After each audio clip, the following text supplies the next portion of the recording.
C'est dans ce site d'enfouissement sanitaire de plus de 400 hectares que l'on retrouve la plupart des déchets des 490 000 habitants du comté de Prince William en Virginie.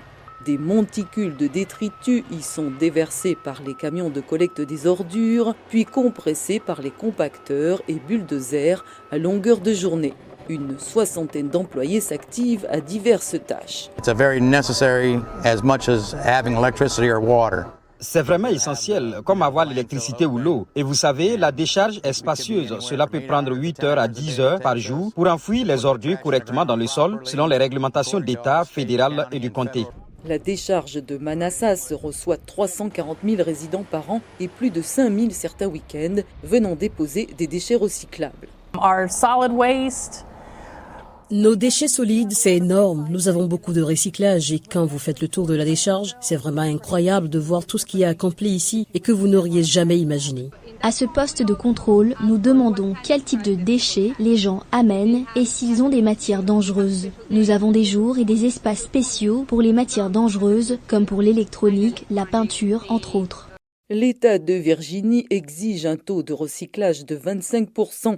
Un minimum dépassé depuis 2021 par le comté de Prince William, atteignant plus de 38% selon le département de la qualité de l'environnement. On jette le carton dans une machine qui le compresse aussitôt.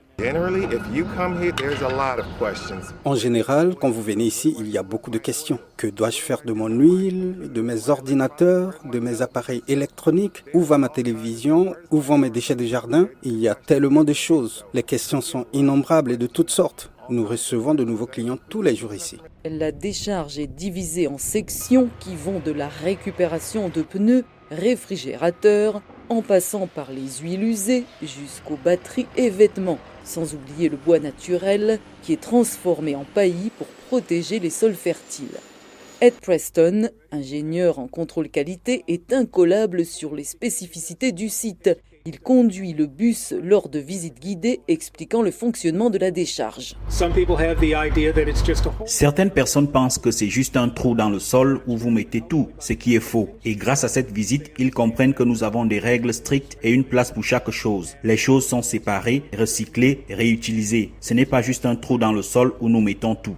Ed nous emmène sur une colline artificielle de 150 mètres de haut où ont été compactés 12 millions de tonnes de déchets depuis les années 70. Verdoyante, elle offre une vue plongeante sur la région forestière sans que nul ne soupçonne ce qu'elle dissimule en son sein.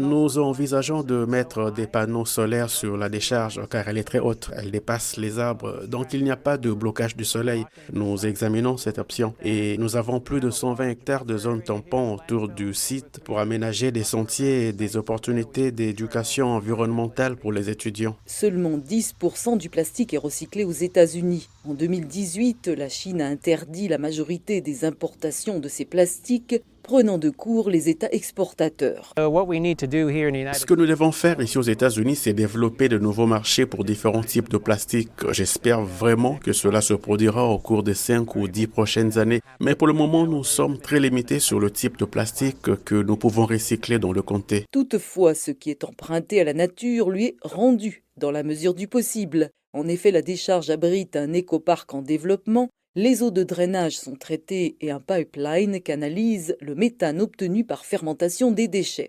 Le gaz de la décharge permet aussi de produire de l'électricité pour 5000 foyers via une petite unité privée de transformation.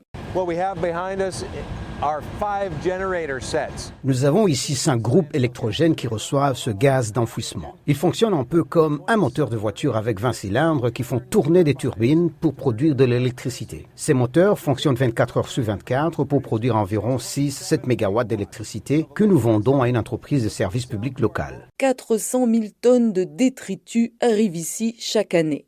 In the future, we will be moving to a different footprint. À l'avenir, nous passerons à un autre site et nous construisons la phase 4 qui est notre expansion majeure et cela nous donnera encore environ 30 ans de vie sur le site d'enfouissement. Ce que vous voyez actuellement est permis pour environ 10 ans. Une fois la décharge fermée, le travail n'est pas terminé.